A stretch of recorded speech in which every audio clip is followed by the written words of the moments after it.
Mungu mwana ambaye umeketi mkono wa kuume wa Mungu,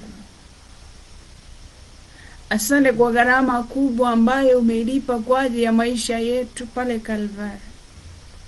Umemwaga damu, umedongwa mikuki yote sababu yetu, amegawana nguo zako sababu yetu. Sisi ambao wanadamu unasema wana mioyo migumu, na unauliza nani anaweza kaujua moyo wa mwanadamu? Mwanadamu kwa mwanadamu tunaweza kosa kuelewana, ila wewe unatuelewa tu. Tuko chini ya nguvu zako Yesu. Leo tumekuja mara tena, maana sisi kwa kusema na wewe tunaweza tukakosea. Tunakusii useme na nafsi zetu, tunakusii useme na mioyo yetu. Bwana, sema na mawazo yetu, sababu unasema mawazo yako si kama ya mwanadamu, na njia zako tofauti na njia za kwetu. Hatuwezi endana na wewe, hatuwezi lingana na wewe kwa chochote.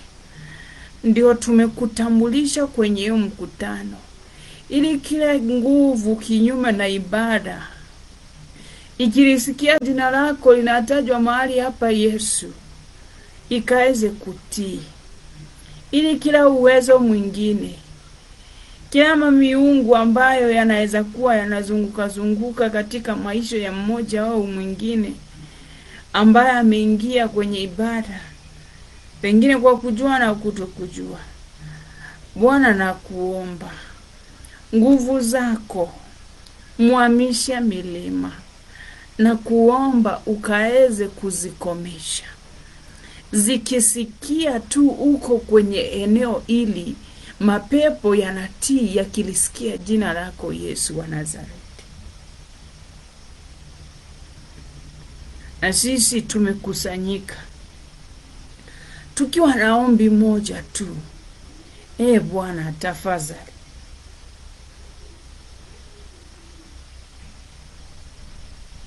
ukaseme na mioyo yetu. Wataingia watu wanaumwa, ukaseme na wao. Wakiingia watu ambao wanakulilia sababu ya mahitaji, Bwana, ukaseme na wao. Wakiingia na wapitaji ambao tu wanaingia wakipita, Bwana, ukaseme na wao. Kinywa changu hiki siwezi kusema, ila wewe ambaye unguzaye vinywa vya watu kusema, usemi kwa wakati unaofaa. Kinywa changu hiki kitie maka, kana kwamba nikisema isiwe tena ni mimi bali wewe unasema na watu wako. Nguvu yako isituondokee, Roho wako asituondokee. Hadi mwisho wa ibada uwepo wako uwe kwa wingi. Yesu, tunakushukuru umeyasikia maombi. Atakapoingia mtu ambaye ana kiu cha neno lako, atalipata neno. Atakayeingia mtu ana kiu cha Roho wako, atapata kumpata Roho wako. Atakaye tamani Bwana umtembelee na ameingia kwenye ibada na kiu cha aina hiyo, Bwana utamtembelea. Wakiingia Bwana ambao wanawakilisha na familia zao, nawe Bwana utawafikia sawa sawa na mapenzi yako. Na ni katika jina la Yesu tunaomba na kuamini. Kama ningekuwa wewe ningesema amina kubwa.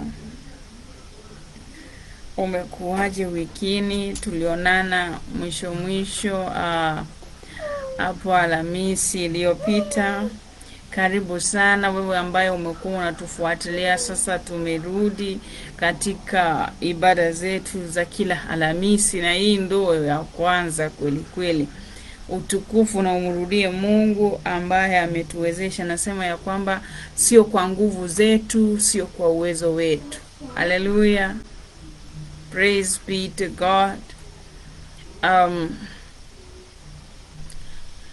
Unajua kila wakati ninapowaona watu 10, watu 15, watu 20, watu 30 wanaingia katika live session zetu, sichukuliki mzamza. Maana ipo siku nimejikuta sehemu, alafu mtu ananiambia ananijua, wala mimi simjui. Alafu anajitambulisha kupitia hizi ibada tunazozifanya hapa Alhamisi. Derek, na kuona karibu sana. Kwa hivyo natambua kila mtu ambaye anashiriki pamoja nasi, iwe ni mara moja, iwe tu wakati tu umepata bando, sababu naelewa pia lazima uwe na namna ya kuweza kuingia katika ibada zetu.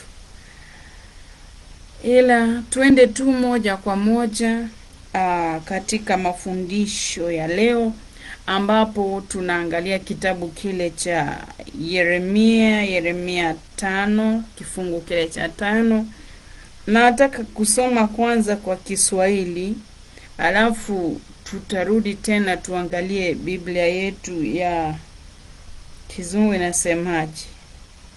Na mimi nitaanza tu, ila natamani sana kila tunapopitia neno na wewe uchukue wakati wako upitie upate kufahamu zaidi. Kuna maana fulani inakuja na wewe kuwa na this knowledge in the word of God. Maana watu wameinvest sana katika vitu vingi, baadaye vinawaletea misongo ya mawazo, vinawafanya hawana amani. Ila hakuna siku utaniambia umetulia katika uwepo wa Mungu alafu umetoka umekasirika. Unakubaliana na mimi? Bwana Yesu asifiwe. Natumai umefika pale Yeremia kifungu kile cha 5 na mstari wa 7 inasema hivi. Nikianzia sawa na vile tunaangalia topic yetu ya leo. Inasema hivi: watoto wako wameniacha mimi na kuwapa kwa hao ambao si miungu. Nilipokuwa nimewashibisha chakula, walizini, wakakutana wengi pamoja katika nyumba ya makahaba.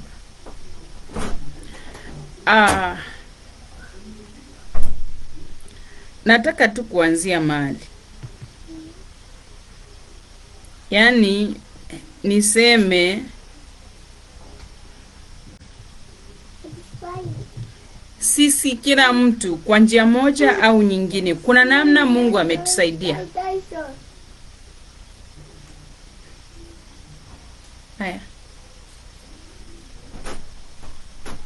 Nitakuita, enda. Funga mlango. Sorry for the disruption.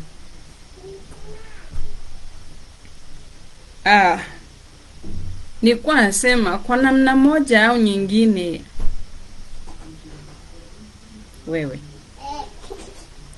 kwa namna moja au nyingine kila mtu amesaidiwa na Mungu. Aidha amefanya maamuzi kuokoka ama kutookoka. Bado kuna baraka fulani, kuna vitu fulani huyo mtu anapokea kutoka kwa Mungu. Kwa mfano, kama mvua ikinyesha,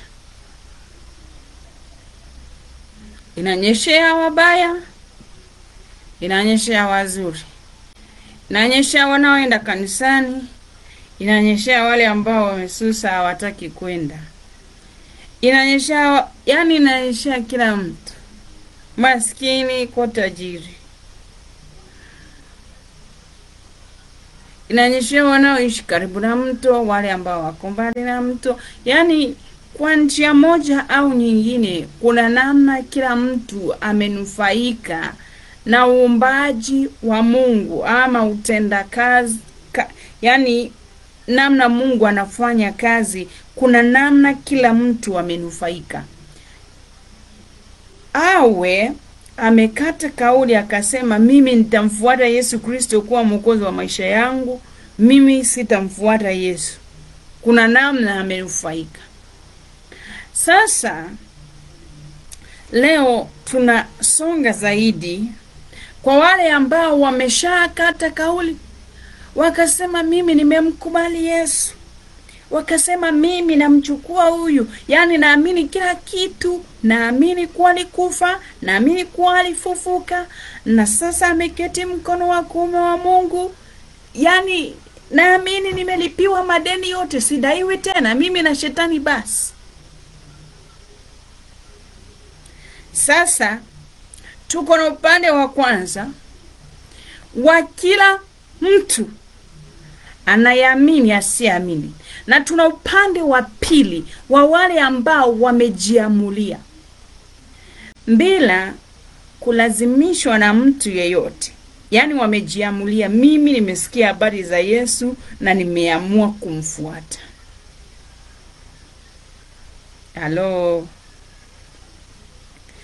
Sasa kuna kule kusaidiwa ambako kuna tokana na kuna baraka za wale ambao wamekata kauli. Kando na hizi baraka ambazo ni general, ukishaokoka kuna baraka zingine na unaongezewa. Kuna baraka kwa wale ambao wameshakata kauli kumfuata Yesu. Kumbaliana na mimi ukatae, zipo hizo baraka. Kuna baraka za sisi wote, tuwe tumeamini tuwe hatujaamini, kuna baraka za sisi wote. Ndio summer itatupata sisi wote, winter itatupata sisi wote, spring itatupata sisi wote, and even autumn itatupata sisi wote.